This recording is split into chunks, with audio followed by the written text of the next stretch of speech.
Hi, this is Nick McPhee, and I'm going to talk about how to see grades, in particular rubric grades, inside of Canvas, because students have had some trouble where they haven't realized that they had grades in rubrics or didn't know how to look at them. So I'm logged in here as a test student in this class, and if I look over here on the left, on the grades element, notice there's a 1 with a circle around it. That's telling me there's 1 new pieces of graded material for me to look at. And if I click on grades, it takes me to my list of assignments.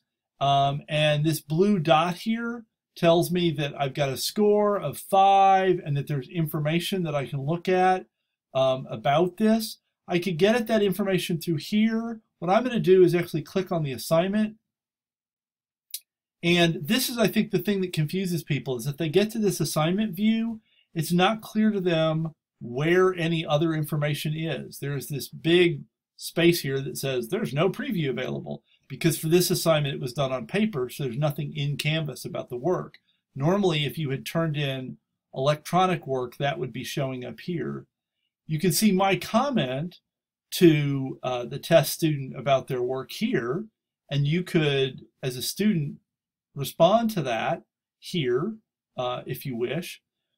But the big piece is actually in the rubric up here, and this is subtle and I think not entirely obvious. So what you want to do is click the show rubric here, and that then pulls up the rubric and shows you who assessed it and what your marks were. So in this case, this was the points were either all or nothing, where you in class and did that what do you know on that day. And so the test student was apparently there and got the 5 points. And then I've got 2 ungraded learning outcomes, so there's no points attached to these.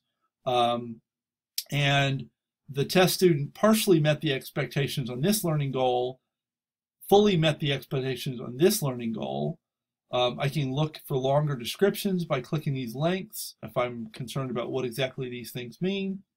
The other thing that students often miss, because I think it isn't super obvious, is this little green speech bubble here actually does mean something. Notice there's not one here, there is one here. If you click on it, this is where I have left comments for that particular rubric item for this student. So I'm like, oh, you seem pretty confused about this. Maybe you should come to office hours if you think that would help.